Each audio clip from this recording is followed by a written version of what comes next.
കൊച്ചിയിൽ യുവതിയെ വിവാഹ വാഗ്ദാനം നൽകി പീഡിപ്പിച്ച കേസിൽ പ്രതിപിടിയിൽ പാലാരിവട്ടം സ്വദേശി ശരത് മോഹനാണ് അറസ്റ്റിലായിരിക്കുന്നത്. യുവതിയെ ഫ്ളാറ്റിലേക്ക് വിളിച്ചു വരുത്തി ലൈംഗികമായി പീഡിപ്പിച്ചുവെന്നാണ് പരാതി. വിശദാംശങ്ങളുമായി മിഥുൻ മുരളിയുണ്ട്. മിഥുൻ, എന്തൊക്കെയാണ് വിവരങ്ങൾ? കൊച്ചിയിൽ ഒരു സ്വകാര്യ സ്ഥാപനം നടത്തുകയാണ് പ്രതി ശരത് മോഹൻ. ഈ സ്ഥാപനത്തിൽ തന്നെ കൂടെ ജോലി ചെയ്യുന്ന സഹപ്രവർത്തകയായ യുവതിയെയാണ് വിവാഹ വാഗ്ദാനം നൽകി ഇയാൾ പീഡിപ്പിച്ചത്. നിരന്തരമായ പീഡനമാണ് യുവതിക്ക് ഏൽക്കേണ്ടി വന്നതെന്ന പരാതിയിൽ പറയുന്നു. യുവതി പാലാരിവട്ടം പോലീസിൽ നൽകിയ പരാതിയുടെ അടിസ്ഥാനത്തിലാണ് ഇയാളെ ഇന്ന് കസ്റ്റഡിയിലെടുത്ത് അറസ്റ്റ് രേഖപ്പെടുത്തിയത്. തുടർ നടപടികളുടെ ഭാഗമായി കോടതിയിൽ ഹാജരാക്കുന്നതടക്കമുള്ള നടപടികളിലേക്ക് കടക്കുകയാണ് പോലീസ്.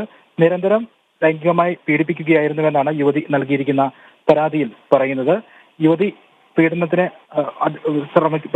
അതിജീവിക്കാൻ ശ്രമിച്ചപ്പോൾ യുവതിയുമായുള്ള ചില ദൃശ്യങ്ങൾ ഇയാൾ പകർത്തുകയും വീട്ടിലേക്ക് അയച്ചു നൽകുമെന്ന് പറഞ്ഞ് ഭീഷണിപ്പെടുത്തുകയും ചെയ്തു. ഈ ഭീഷണി തുടർന്ന് വീണ്ടും ലൈംഗികമായി ഉപദ്രവിക്കുകയായിരുന്നുവെന്ന പരാതിയിൽ യുവതി പറയുന്നുണ്ട്. ഇങ്ങനെ പീഡനം തുടരുകയും ഉപദ്രവം വ്യാപകമായി തുടരുകയും ചെയ്തു. ഫ്ളാറ്റ് മാറി ഇയാളുടെ പീഡനം സഹിക്കവയ്യാതെ ഫ്ളാറ്റുകൾ മാറി താമസിക്കേണ്ട അവസ്ഥയിലേക്ക് എത്തിയെന്നും യുവതി പരാതിയിൽ പറയുന്നുണ്ട്. അതിനുശേഷം വീണ്ടും പിന്തുടർന്ന് ആക്രമിക്കുകയായിരുന്നു. ഉപദ്രവം കൂടുതലായി ഏൽക്കേണ്ടി വരികയായിരുന്നുവെന്നും യുവതി പാലാരിവട്ടം പോലീസിൽ നൽകിയിരിക്കുന്ന പരാതിയിൽ പറയുന്നു. ഈ പരാതിയുടെ അടിസ്ഥാനത്തിലാണ് ഇയാളെ കസ്റ്റഡിയിലെടുത്ത് അറസ്റ്റ് രേഖപ്പെടുത്തിയിരിക്കുന്നത്. കൊച്ചിയിൽ നിന്ന് മിഥുൻ മുരളിയാണ് വിശദാംശങ്ങൾ നൽകിയത്.